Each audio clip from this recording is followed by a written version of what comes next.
Yeah. I heard it was jettisoned. Oh well. By the way, I want to focus on John's question to me, which should be for Kyle, I believe. Is it like hot dogs and driveways? What is that was a total Kyle thing. Yeah, it was a Kyle thing. Because Kyle somehow thought that was less dirty than hot dogs down hallways. It's just not any better. It's like almost worse. That's a sexy driveway you got there, baby.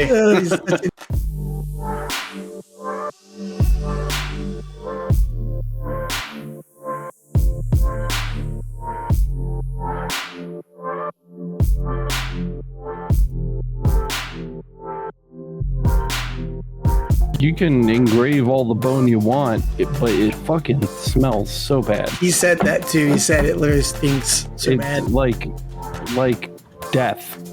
Like It's like hair and leather combined with like some rot.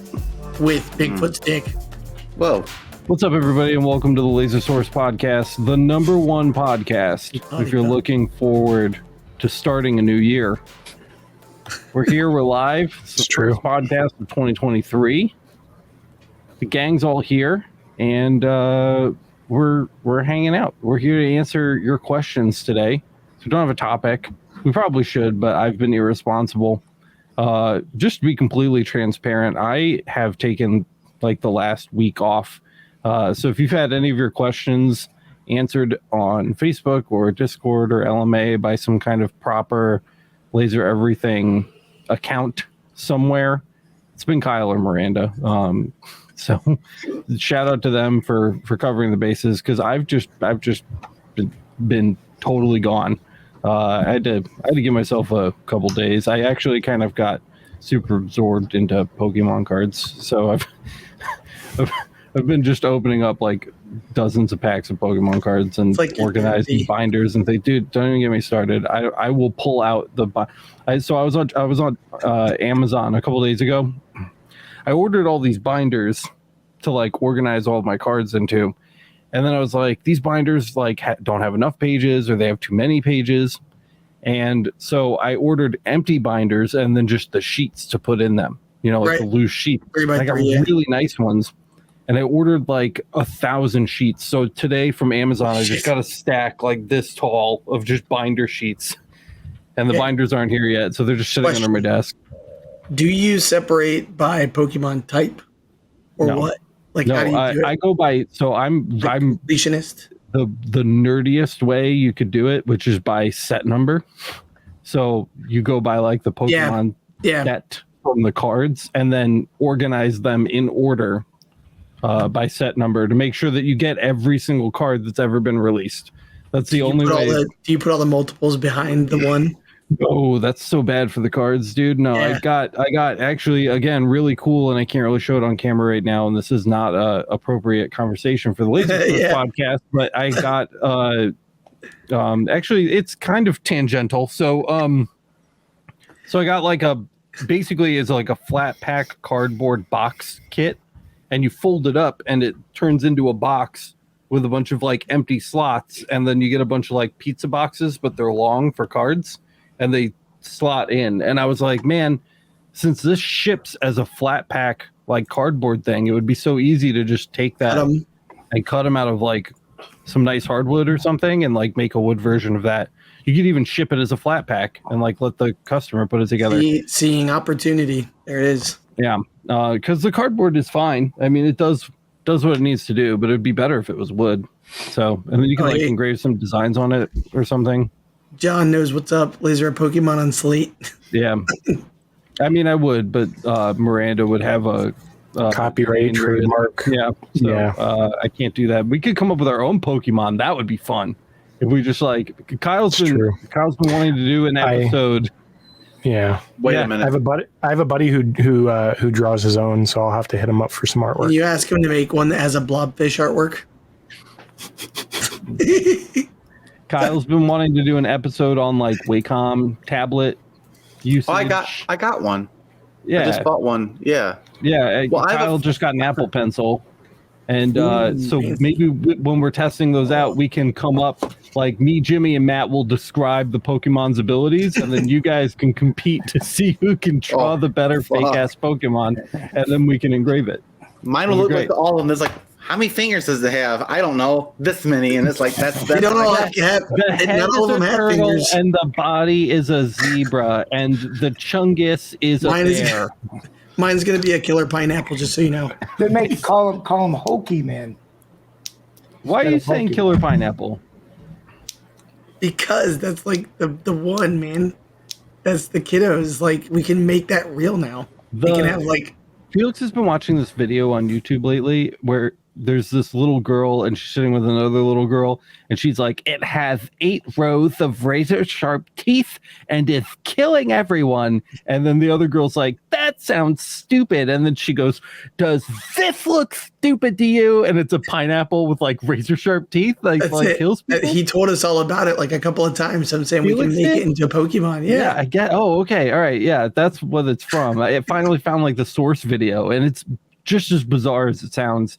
Neither here nor there, but yeah, that sounds like a great Pokemon. Yeah. Hi, everybody.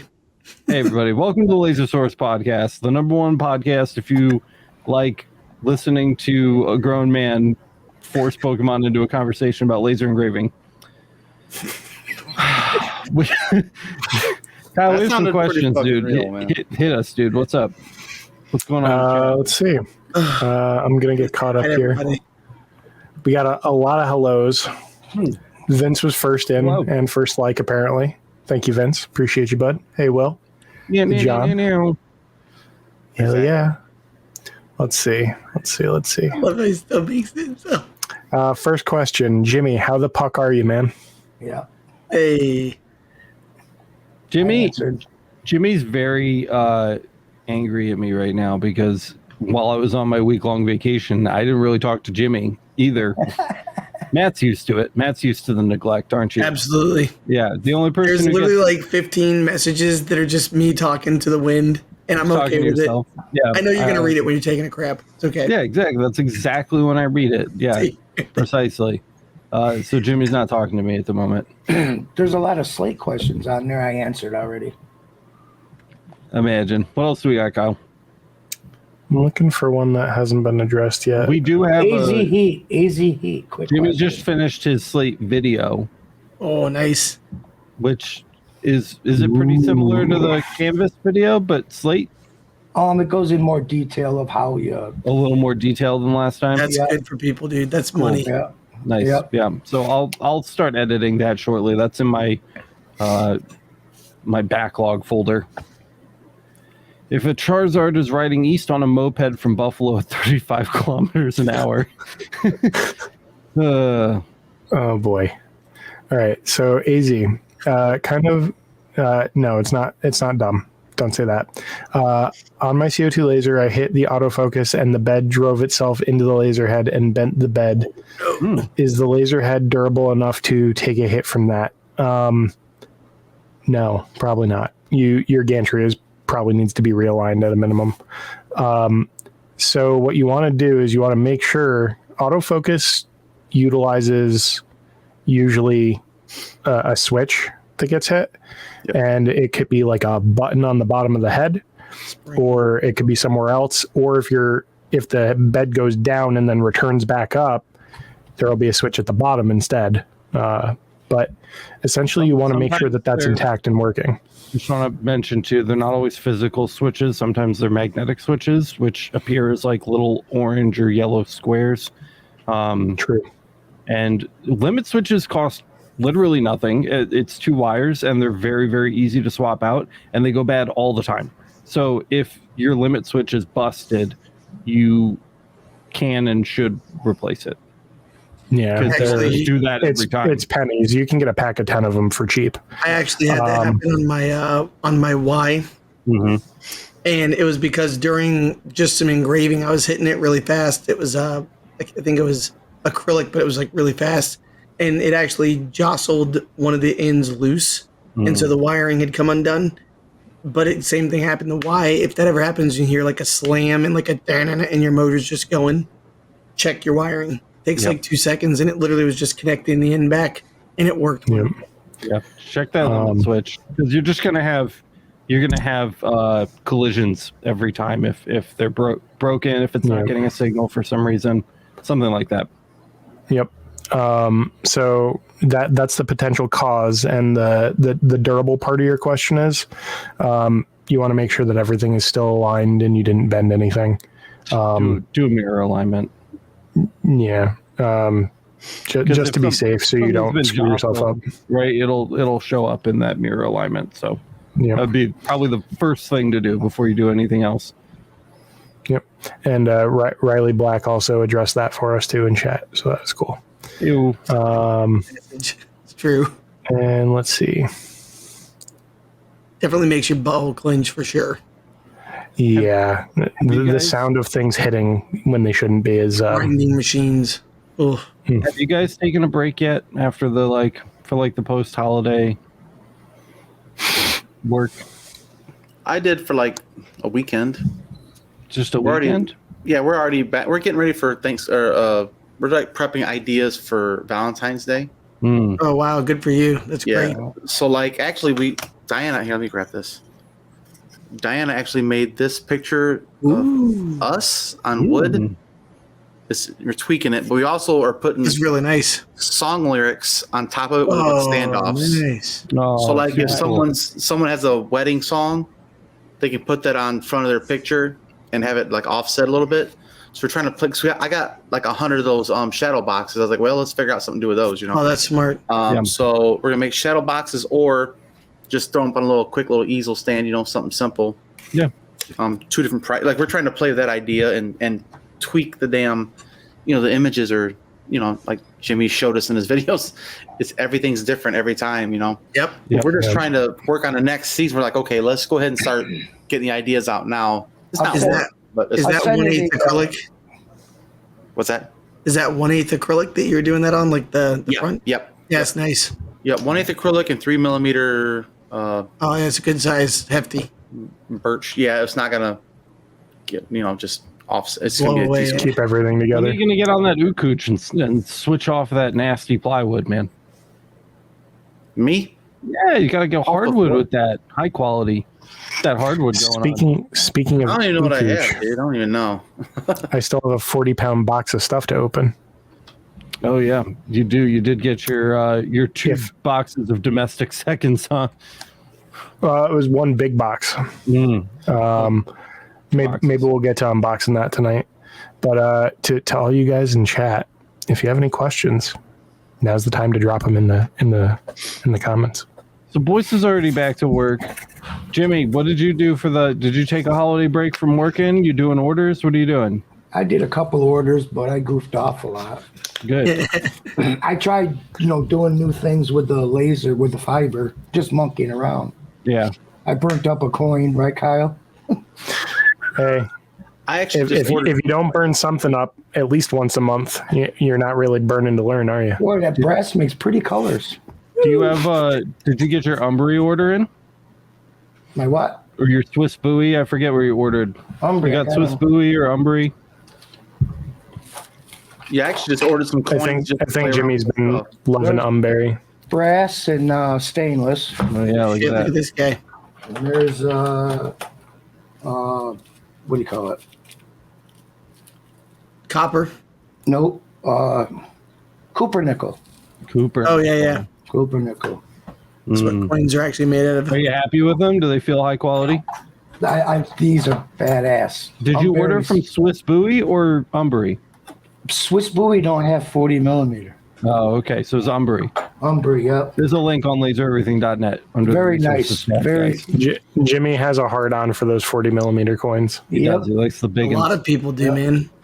Man, when you put it in your Personally, pocket, I like the it's like, smaller When you ones. drop them on the table, you can feel it reverberate the ground underneath it. guy ordered like gonna 5 of them for his buddies they play cards, I guess, or I don't know, chips and whatever, gambling, and they always have some sort of coin or something that they would keep there. Yeah, you put on top of your cards. Yeah, and he made me make them all unique coins for what they like, so everybody will have a different coin. That's cool. That's cool. You know what'd That's be cool. sick, dude? Like custom dealer, big blind and small blind. coins. That'd be really cool. That'd be chill. That'd be super cool. I still want to put together like my lucky scratchers for Scratch off. Yeah, lottery tickets. Like lottery tickets, like literally just like lucky scratchers. I don't know. I just feel like it's just a moneymaker waiting to happen. I got to do that. You got to do the little. What? You know what I'm talking about? Nope. The Chinese cat. Little. Oh, the little like this. You didn't do the motion. The cat. You got to do this. Look at this. You know, Looks like you're I feel like flexing that's really obvious. shittily. Anyways. Willie Sims is asking, do we have a time frame on the Laser Everything market? We did, kind of. Willie Sims. First things first, everybody's asking me for a date, and I'm not allowed to give dates anymore. My wife has strictly forbidden me from giving dates because I've been wrong so many times. So I'm not allowed to give dates anymore. But here's the most recent update. Everything technical about how the website works, how vendors interact with it, the processes that happen when handling money, all of that done. Except That's awesome. Except returns do not currently work. And they spent like 20 hours of my money trying to figure out why, and then they came to the conclusion that it was CS Cart, which is our back end. It was their problem that needed to be fixed. So I reached out to support. Premium support is $360 a month from them. So I reached out to support, and I was like, hey, my web developers say that this is, your issue. And then a week later, they came back and they were like, it's totally our issue, our bad. We'll fix that right away. And we should have it resolved in 30 to 45 days. Damn. Was that so? 30 to 45 days is premium. Yeah. So I think Alex got around the time frame issue off of a technicality that it wasn't our time frame. Yeah. It was somebody else's time frame. At the very least, this all went down a week ago-ish. So at the very least, I would say 23 to 35 days-ish. At the very least. And there's still stuff we have to do. And we still have to test out and do other things. A ton of testing. We need to do listings. We need to do... I want to do like a mini series, a micro series on how to add products and how to manage your vendor backend. It's very easy, but people are going to ask, so I want to just have that prepared in advance, like a 5-episode micro series on just how to navigate the vendor backend. Can you please start that with like something like you just sitting there and being like, "Oh hey, I didn't see you there.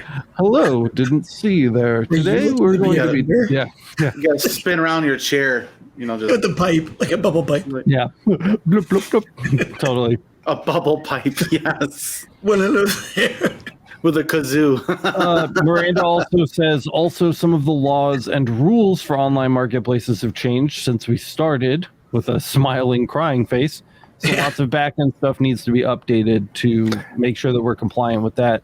We're working on it, guys. We're working on it. I'm going as fast as I possibly can. I dedicate more time to that probably these days than I do to actually like editing video, and it's a lot of like boring paperwork and legal stuff.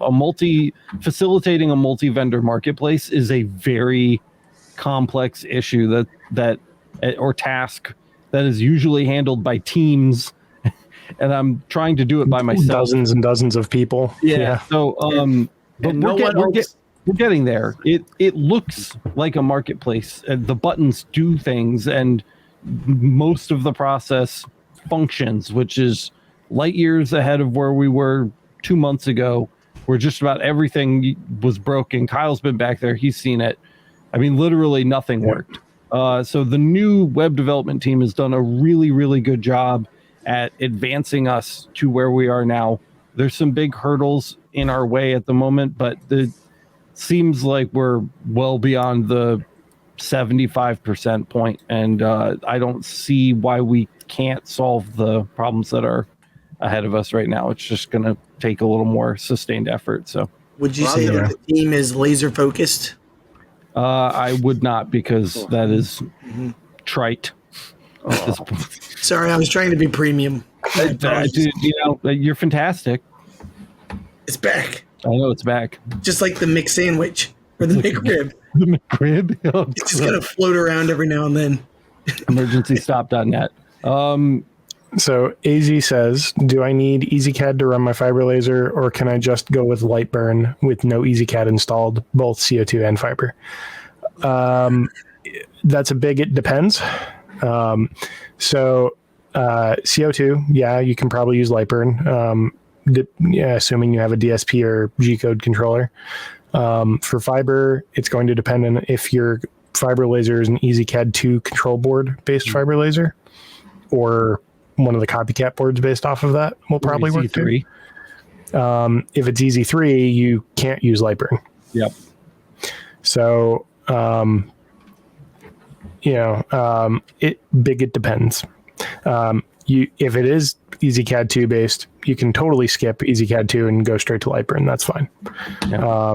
There are both benefits and downsides to that, depending on what the level of setup that came with your laser is, and how far along progressed it is and refined.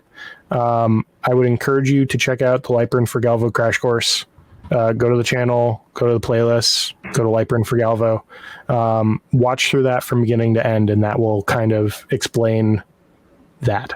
The other thing that I would mention to add on to the end of that would be just like, even if you don't plan on using EasyCAD, I would have a way to access and run it, and at least run it one time and connect it to the machine, because during the course of the Lightburn for Gantry or Lightburn for Galvo crash course, the process is made substantially easier by having access to settings and files within those EasyCAD folders, so that you can make sure that you move over to Lightburn in a really seamless way.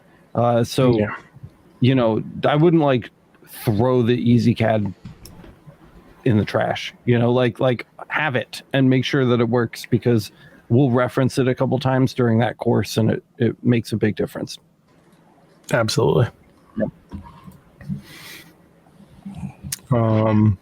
Yeah. These are those easels, boys. Got to do a shout out to our Twitch follower. Okay, cool. Laser Tana. What's up? Greetings. What? Rick Blizzard saying, thinking about buying the Momport 40 watt CO2 and the Momport 40 watt fiber. Is this a good starting point? Any recommendations on brand or type? Thanks. We haven't used... I'll let you go first. Well, okay, yeah. So we haven't used Momport's lasers, first of all. They are desperate to send us one of those 40 watt lasers that you've been mentioning, and we have rejected it a dozen times because it's really just a K40. And because it's really just a K40, I can't recommend it to you, especially if you're just getting started. They're a lot of work. I would take that money and... Honestly, Michael Mullins is going to roll over somewhere in his bed or like stir up. But like, I would spend that money on a high-end diode before I spent it on like a K40. I would avoid that. I don't know about fiber. Fiber's completely up in the air. I'm going to agree with you on that, because at the end of the day, the abilities and what the K40 unlocks to you as a tool it's a starter machine, but the vast majority of people are going to need more than like 1.5 inches of Z depth. And the average user is going to eventually want to try rotary. And the average user is going to have a really hard time fitting what they want to engrave in that, in that space. Even if you're using, you're basically limiting yourself to using very small pieces of pre-cut plywood, or really like even the stuff that comes from like most wood distributors like Ukuch, or even like the cutting boards in general. Like the Etsy pre-cut stuff, like whatever you're getting for wood or whatever, a lot of the stuff that you're getting is still going to be too long to fit in the smallest K40. So now in terms of convenience and usability, you're really limited. And by the time you're done upgrading that machine, your width and your length in terms of usable space isn't changing. And most of the time, the upgrades that consist of that machine or wiring in a new controller, or cutting out the bottom so that you can fit a rotary in, and then you have to wire in a rotary. So, and that's like the ghetto way of getting more Z depth too. So it's, by the time you're done investing in it, you could have bought a $2,000 machine that is already made for that. The OhmTechs, if you're on a budget, are a good option. They're not the greatest machines in the world, but they're serviceable.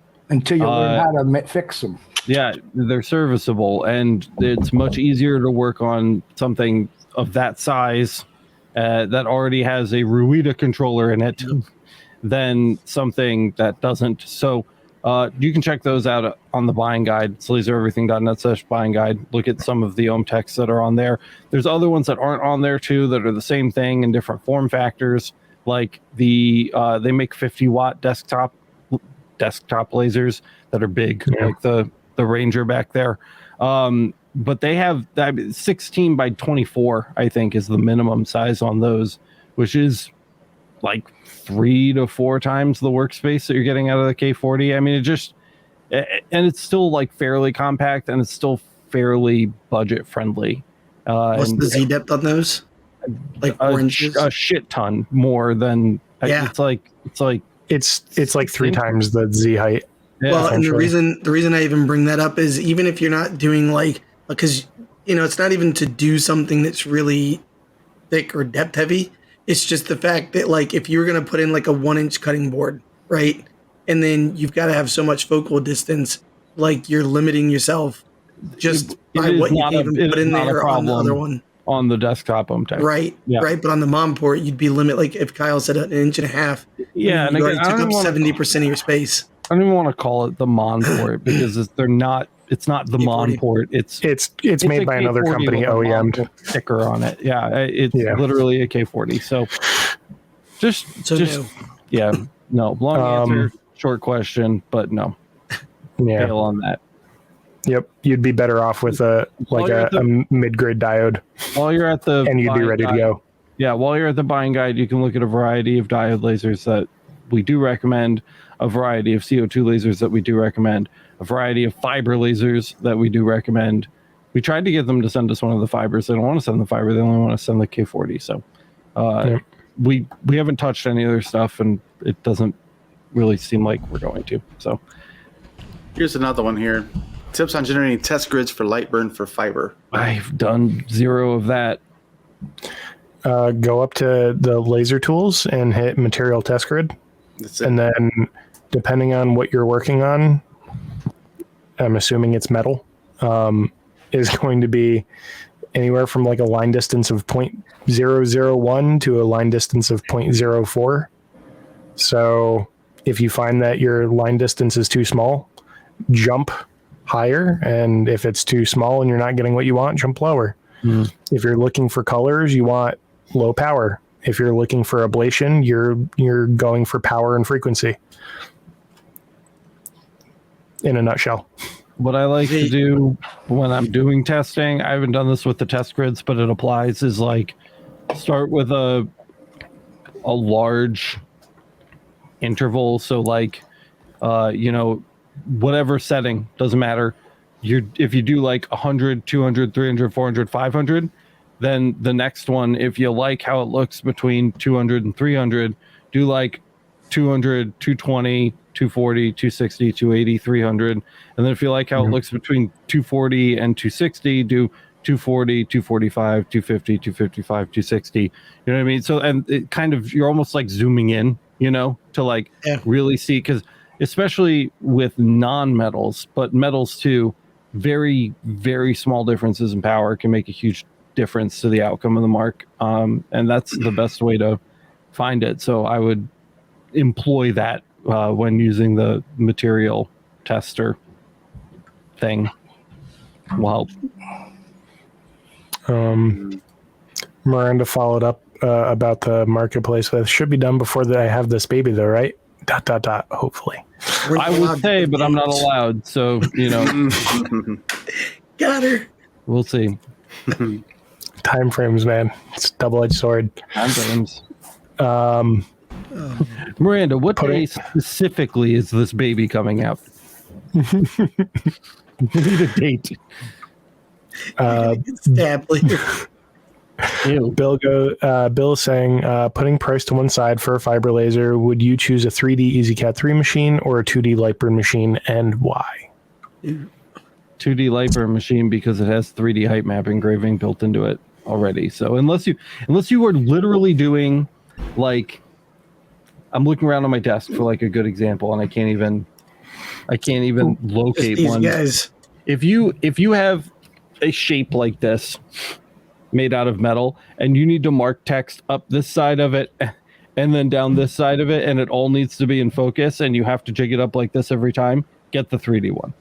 If you don't need to do that, literally anything else can be, you can project around curves with a 2D laser. You can do 3D height map engraving to get reliefs and 3D shapes with the laser. Lightburn's a significantly better piece of software, and it's $1,000 cheaper. So, and we can also hope in the future that they'll offer additional 3D support. Yeah. 3D support, so I'll add on to that too. The only use case that I would ever see, at least myself, going for a 3D laser, and this could change, would be probably if I went with like a 10 watt UV and I was planning on doing really wavy glass, or a significant amount of project marking, style marking.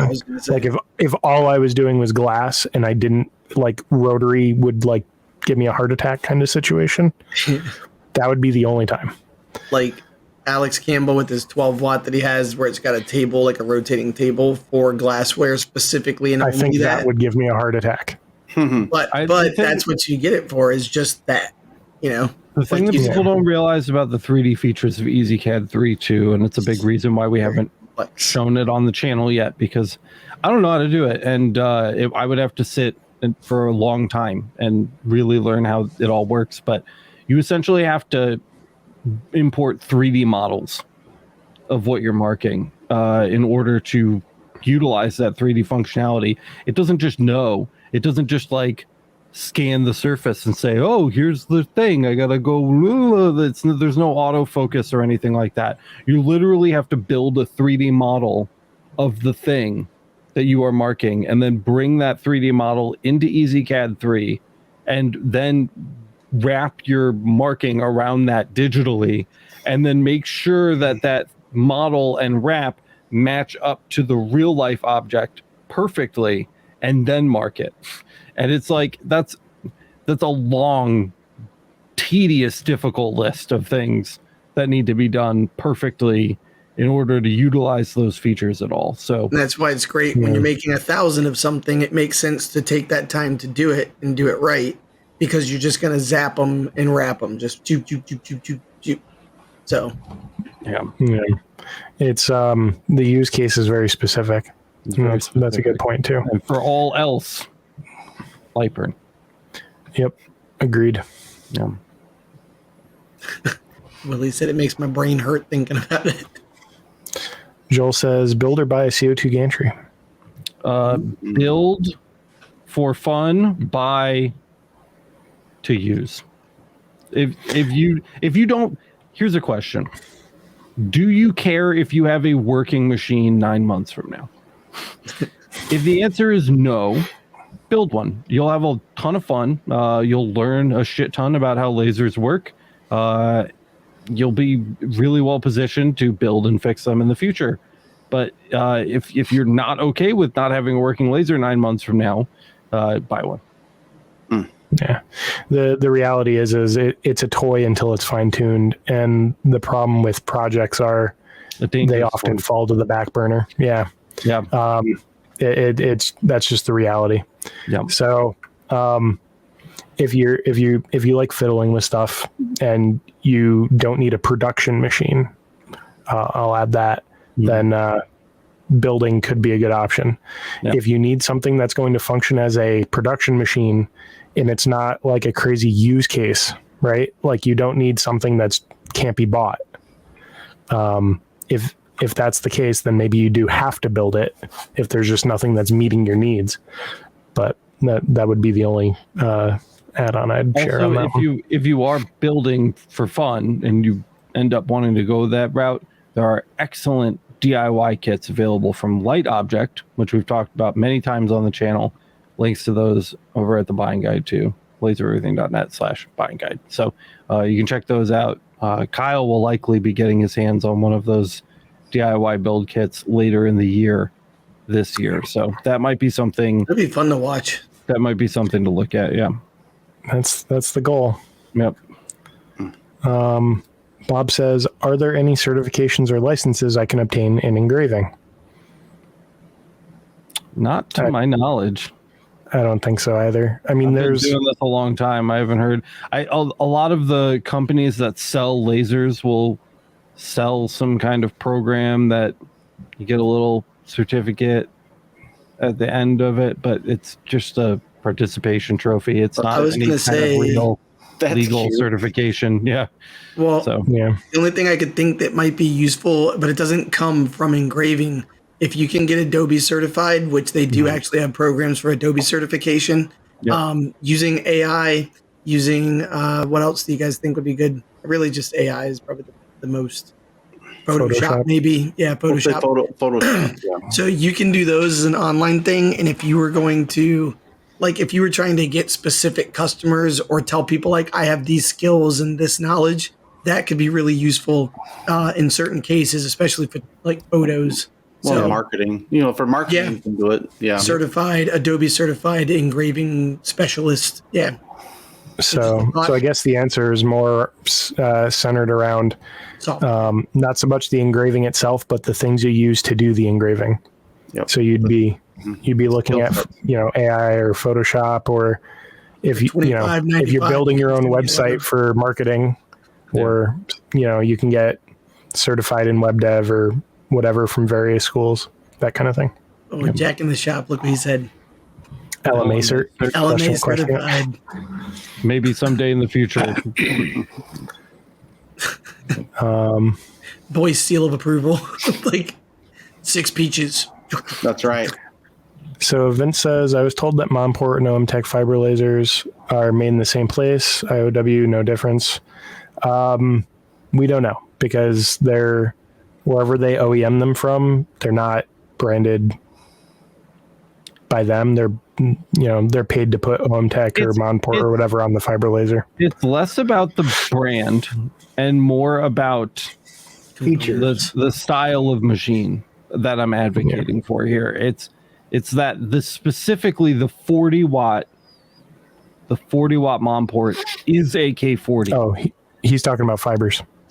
Oh, you're talking about there's massive difference in build quality and components between a ton of fiber lasers, and I don't know if if there's a difference between the Monport. Maybe they are getting them white labeled from the same exact place. I don't know. Yeah. Here's the other piece of that. God, you're right. Nope, I'm just saying you're right. Yeah. And here's the other piece of that too is, they may have a contract to get it OEM'd from somewhere, but there's nothing stopping them from getting it OEM'd from somewhere else if they don't like the quality, or something happens, or supply issues, or they're not fulfilling the contract at the other end, or whatever. So whether they're getting it from the same place or not, we'll probably never know, because they're probably under an NDA, so they're not going to share it. But the reality is that's it. We don't know. And we probably won't. Yep. If you had to choose between a 50 watt JPT LP or a 30 watt JPT MOPA source, which would you go with? 50 watt. The fact that you're asking means my answer is the 50 watt LP, because you don't have a clear goal or use case for the M7, so you don't need it. If you knew what you needed it for, if you had a specific reason that you would want that, then we could debate the pros and cons of each. But the fact that you don't, I would say that the 50 watts going to be far more useful to you as far as just getting job times down. It can do 90% of what the M7 can do with more wattage. So there's really no, unless you have a specific reason you want the M7 other than that's like the hot hot thing right now and everybody's getting them. It's not a good reason to get it. I would get the 50 watt. It's my 2 cents on that.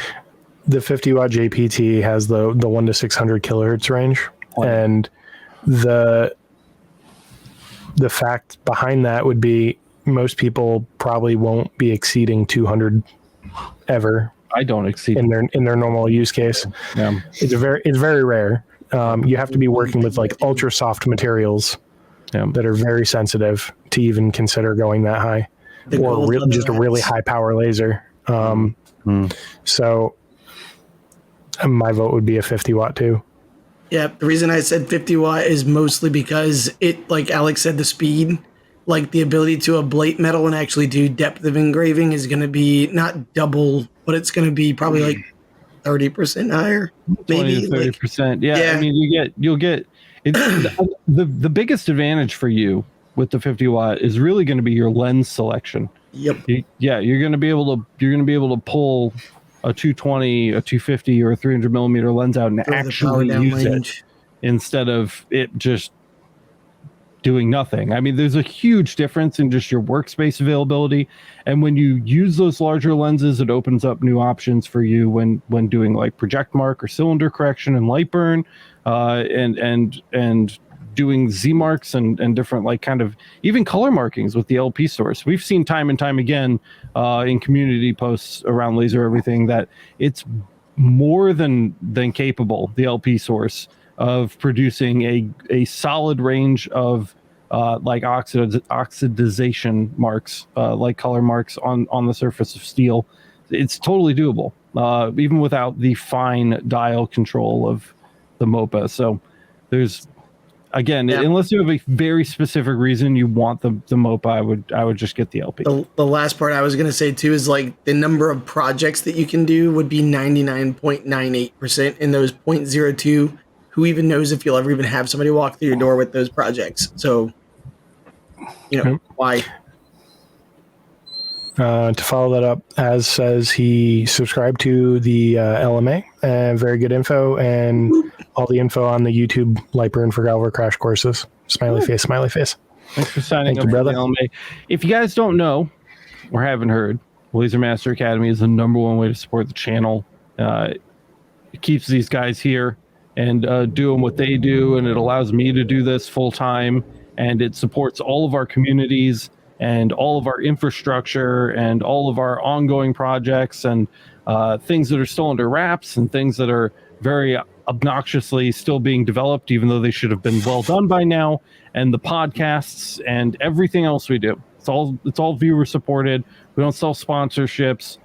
We don't take money from companies to publish reviews, anything like that. It's 100% viewer supported. If you want to find out how you can support the channel and everything else we do here at Laser Everything, head over to masters.lasereverything.net, because that's what allows us to create all this content for free. We don't like locking things behind paywalls. There's very little bonus content. I don't want to undersell it. There's some bonus content, but there's very little bonus content on the LMA. It's really there, and almost 2,700 subscribers on the LMA, guys, by the way. That's awesome. It's amazing. Yeah, we're well on the way to 3,000 LMA members, which is incredible. The reason that those people are there is because they know without it, Laser Everything as it exists today would not be. So huge shout out to everybody who supports us over there. Thank you, AZ, for signing up. And again, if you want to find out more about that, you can find out over at masters.lasereverything.net. Oh yeah, let's ask AZ what you got. What's your equipment? What are you working with? I'm just curious with a new person jumping in here. Like what kind of setup do they have? What made them join? Stuff like that. That'd be cool. While we're waiting for that reply, we got Jack in the shop. What is the voltage tolerance on a fiber laser source? It says it needs 48 volts. Would it fire in 46? I'm not honestly sure what the variance is. On the output side. On the input side, I know it can range, but on the output side, I'm pretty sure it's probably going to want pretty much exactly 48 volts. There should be a potentiometer, like a little screw, usually next to the output voltage area, where you can turn that up to dial it up to tune it in. You might be more used to that on like your CO2, because that's often something we got to do on the laser tube source. But you may need to crank it up just a little bit while watching the voltage with the multimeter. The voltage tolerances are listed on the spec sheets for each source, typically. And we have almost all of the spec sheets and manuals available at lasereverything.net/downloads. So if you don't know, you can look it up over there or consult with your manufacturer's website of the source to find that information. It's usually very tight, especially on the sources and the galvo scan heads. So you want to make sure that those are outputting the proper voltage too, because those are very easy to over or underdrive, and we see the effects of that regularly on our various communities too. So with the blah, blah lasers, it's always the scan head power supply every that on the soundboard. Whoa. Alex has turned into a Murloc. What's it called? A Murloc. Yeah. Somebody's been playing WoW again, Cal. Yep. The shit out of that, just so you know. Good. All right. AZ says, I'm new to this. This is from a couple of minutes ago, but AZ says, I'm new to this, but can you tell me what power, speed, and frequency do, like what each effect has on metal? Yes.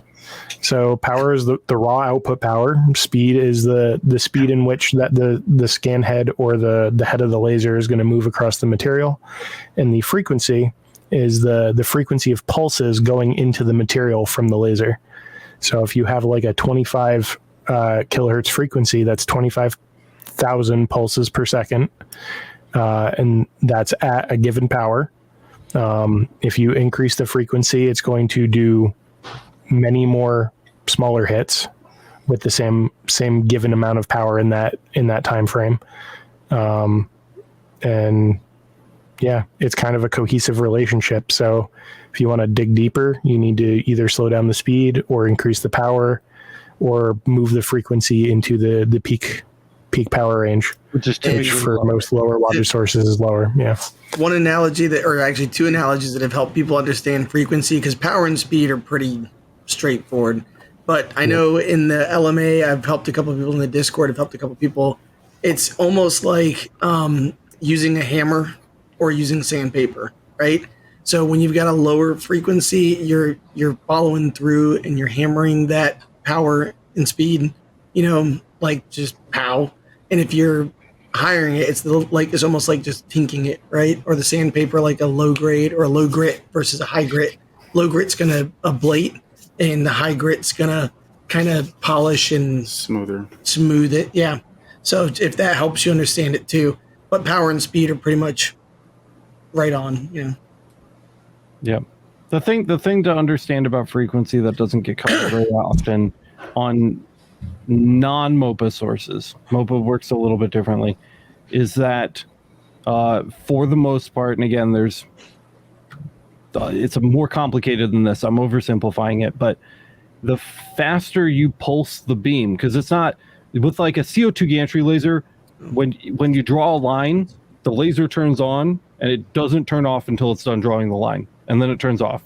It on a fiber or another galvo style laser, that beam is pulsing as it's moving down the line. And the more often you pulse, and again, I'm oversimplifying this, the more often you pulse, the less time you have to charge up between pulses, which means your pulses are weaker, right? If you do less pulses, you have more time in between those strikes to charge up more energy, and it has more there's more impact behind it's like it. A hammer. It's like if I'm pitching you a baseball once a minute, or I'm pitching you a baseball 100 times a minute, how hard are you going to be able to hit the ball? So think of the frequency like that. The higher the number, the the more bunting you're going to be doing. I'm just picturing you like. Yeah, exactly. So, anyway, I don't know. There's a lot That works, of bad though. analogies for you. Pick the one that's least horrible. I think the hammer is the easiest one because it's like, or.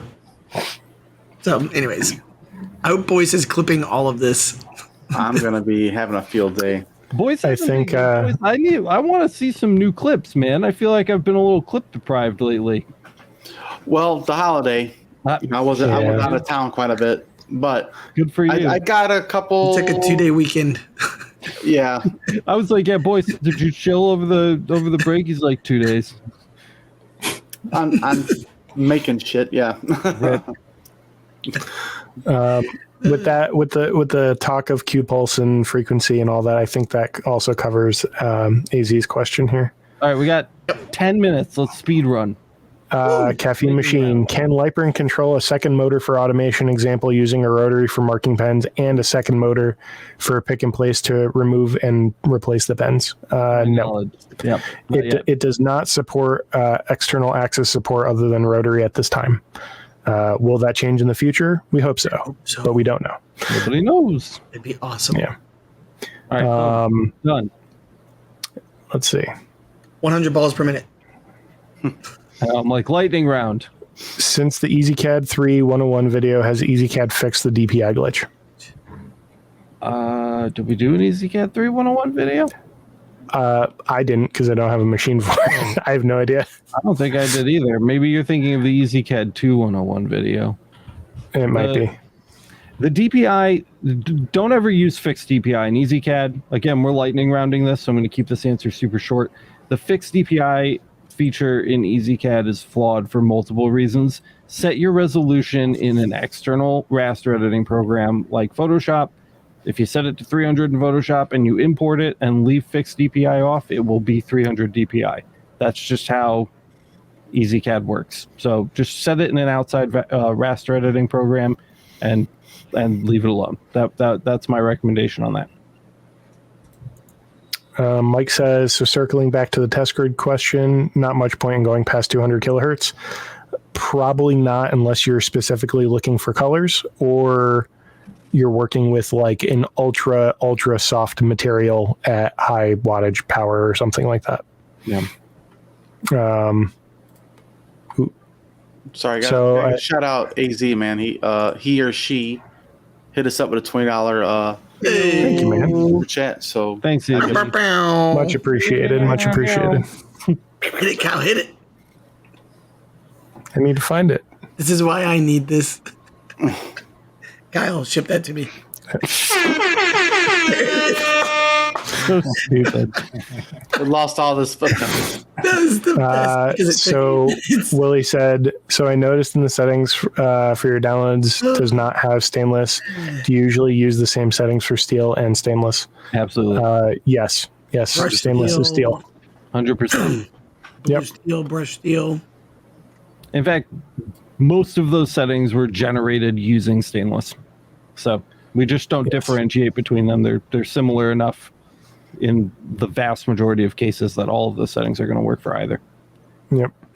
Love says, can you learn Lightburn in there? I'm assuming she's referring to LMA. It links. Check out the playlist on our YouTube. So here's the thing. So again, the LMA doesn't house anything particularly noteworthy. It's the platform we use to fund our ongoing development of the courses we offer to everyone for free. So if you want to support those efforts, the LMA is a great place for you to go. You can learn Lightburn by going to lasereverything.net. There is a courses tab in the top right corner, and if you click it, it will say all of the different courses, basically picking a software. Click Lightburn for Galvo, boom, you're in, and you're learning. It pulls the YouTube playlist right up. Doesn't cost a dime. It's available to everybody for free, because that's how we try to do it over here. We do have it kind of organized into like a nice course structure on the LMA, but it's not purchase not necessary. One thing I want to say too is from going in there more often lately, right? Like one of the biggest things as far as learning goes is the speed at which you can get responses, because everybody in there, like besides Kyle, Alex, Miranda, Andrew, Anthony, Michael, everybody who helps out in there, like the amount of people who help each other is huge. Like it's not like, it's almost like if you boiled the groups down to the 5 or 10% of very active people and they're all in one spot. Yeah. Right. So just saying, I mean, the thing about it is like, these are all of these people are paying to be there. It's not a Facebook group where they click the button and then they're there. You know, like these people are spending their hard-earned money to exist in this space, and thus the quality of responses and posts all around is significantly higher because they're motivated. Yeah. You know what I mean? They're spending money to be here and participate and engage in these conversations, and that adds value. So in case you don't understand what he's saying, I went on one day and clicked on the chat, and it was like 256, comments had been made since the last time I had looked at it. Then the next day when I logged in, I think it was like 79. So you're getting like 80, it's all the time people talking and seeing your questions and helping you figure stuff out. So just saying. It's really great. Vince says he signed up for LMA last month. Hey, yeah, push it. Yeah, for real. Smack it. One job. Actually, Kyle has like 87 jobs. It's insane. Can we get all of the bop it noises in a row on there? Twist it. Oh my God. Bop it. Push it. Oh. I love the Roblox one. So John's got a good point here. Smash the like button, folks. Yeah, I mean, we're a little shy on those likes. Here, if you're watching the rerun, definitely smash it. It's super helpful on the rerun. And don't forget to leave a comment because that makes a big difference. Hey, there you go. AZ got a OMTech 60 watt CO2 and a 60 watt OMTech fiber as well. He's got the match set. Yeah. And Jeff also signed up the other day. Thank you, Jeff. Jeff Sherman. Jeff. Look at that. Pop. AZ started with a laser pecker and found the guys, us on YouTube, and really got into lasers and expanded from there. It sounds like I'm so cool. So stoked to play with this thing. I can't wait to I've played with it a little bit. Play with your pecker. Come on, dude. Shit, it's cool, man. That thing is cool. It's cool. It's got big problems, but it's a neat toy, and that is what will be reflected in my review. So definitely, no joke. Good for you for upgrading, but it's going to be fun. I'm excited just for funsies. Yeah. I even set up. Dude, check this out. Check out this new setup. Look, I got this top-down setup going on now. Look how fancy this is. So I can show buttons and things, from a different perspective. Never before seen. Ooh. He's so fancy. It's like behind the scenes, but not behind the scenes now. Yeah, it's like your cuticles done in front of the scenes. Ooh, okay, that's a horrible sound, but look at those views. Look at that. That's like scraping chalkboards. Like, isn't this awesome? Yeah. Yeah. No. Oh, stop it. For real. Yeah. Okay. Jack thinks he might have a bad supply. Power supply. Yeah, so it sounds like it might be. If you can't open it up to 48 volts at full open on that potentiometer, it sounds like you may need to get that warranted. Dude, whenever people are having problems with anything ever these days, I'm just like, replace the power supply. There's been so many power supply problems recently. Yeah, I don't know. Riley Black is excited to see their podcast episode go up. Oh, let me see how far away we are. It's coming. I'm behind. I know I'm behind. I'm well aware. Let me see which episode we're on for the podcast. Onboard cameras. Two out. Yep, 2 out, guys. 2 out. Soon TM. I'll probably catch up by the end of the week if I try really hard.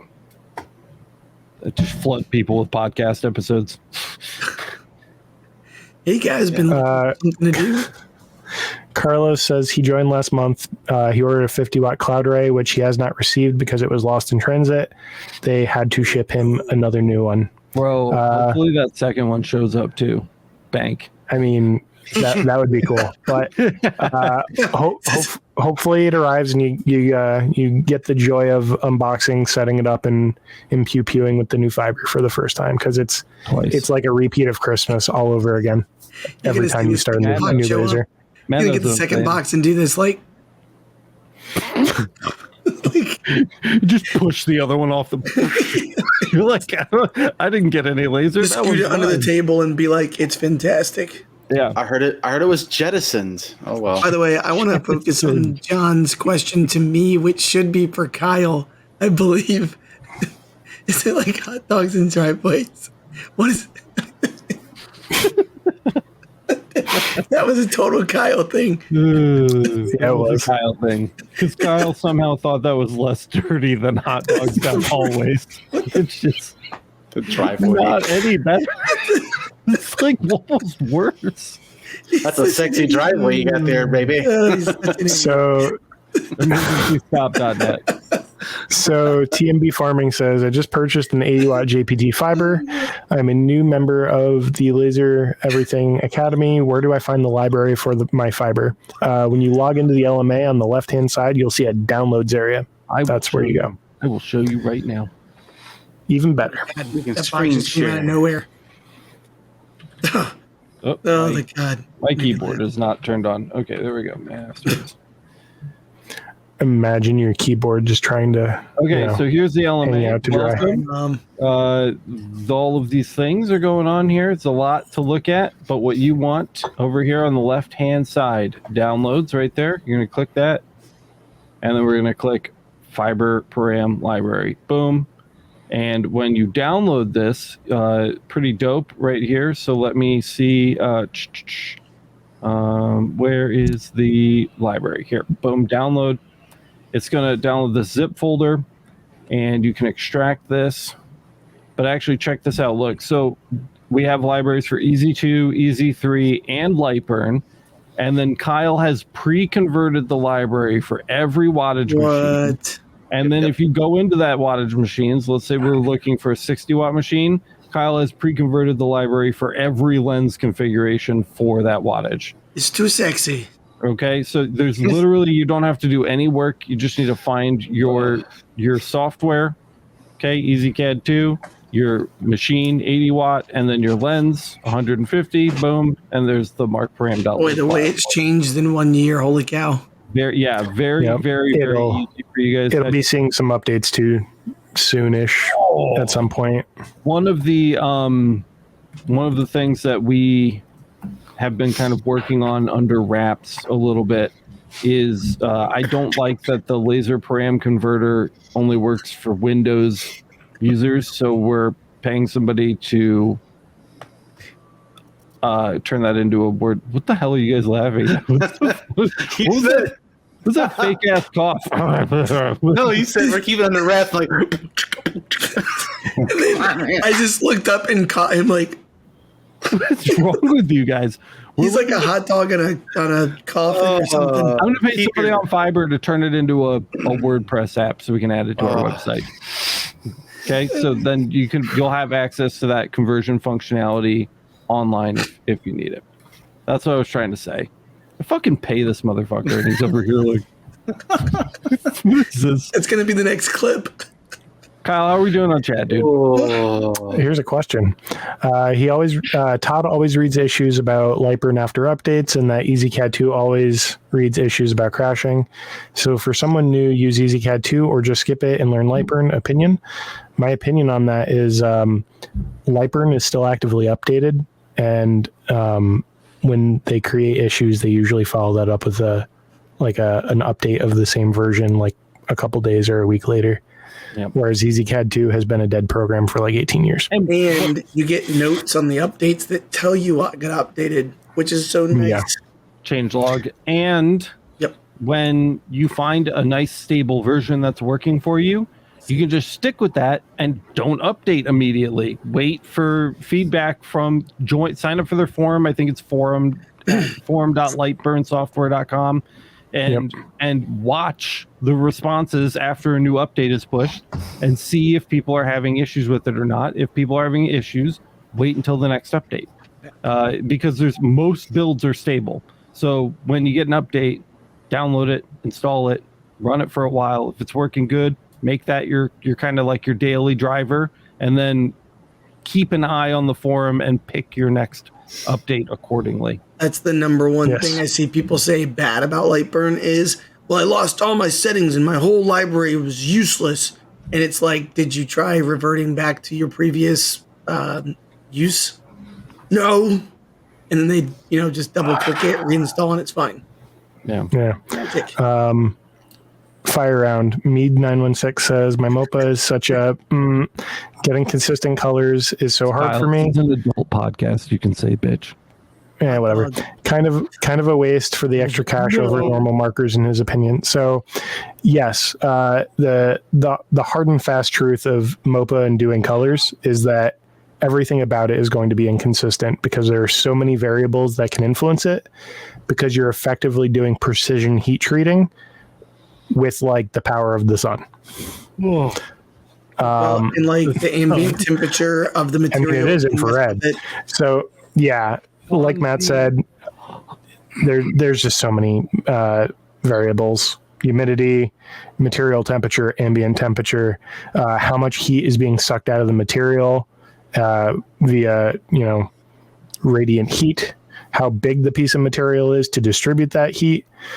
There's just on the brand new Laser Everything wiki, which Kyle and I are very slowly filling out, lasereverything.net under the resources tab. The very first Q&A post on that wiki is, can you share color marking parameters with me? And we have a short paragraph to address that, which Kyle and I copy and paste to people regularly.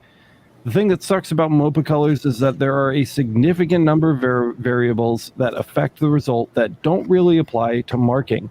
Everything from the humidity, temperature of the room, temperature of the part, lens, wattage, pulse output power of your machine, and whether or not your favorite sports team won the last big game all change the results you get. Not to mention there are a million types of stainless that all react differently and show different colors. At some point, Kyle will be posting a guide on how to hunt for your own colors effectively. But for the time being, we don't have color settings just listed somewhere for the exact reason being stated here. Reproduction is usually difficult and flawed. They're a great starting point, but more than any other technique, every user's machine is going to see significant differences in these results. So it sucks. That article just basically says it sucks. Because it does. It sucks. Yep. You need to definitely use your patience. Mike wants to know if that was a laser pecker 4. And John said you just whipped out your pecker. What the hell is a laser pecker for? What they didn't send you. Well, a laser pecker is for procreation of quality parts.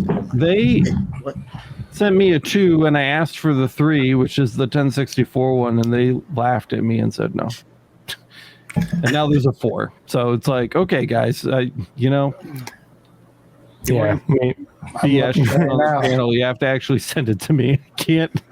I'm not going to advertise your crap if you don't send it. So, yeah. And you just got that new fancy camera from Looking Dead. Oh, no, that's for Pokemon cards. Oh, okay, that's fair. Dual use. Peckermon. I think that's about it. Miranda said, hey, stop bullying Kyle. Oh my God. Miranda and I both know that you are far from bullied. True.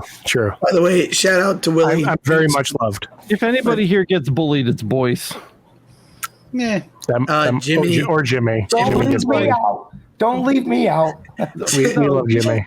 You're old. And we love Boyce. We actually like Boyce, so it's a whole family here. We love each other. I see you've gone for the full softy at this point. Do you not wear the hard case for that sucker anymore, Jimmy? Well, no. He's talking about your neck brace. Soft all the time now? Oh yeah. Oh boy. She just kind of dangles. Just walked into that sucker. Kind of dangles. No, I play her. You walked into it, did you, boys? I think we need We're losing it here. We need to call it. Listen up.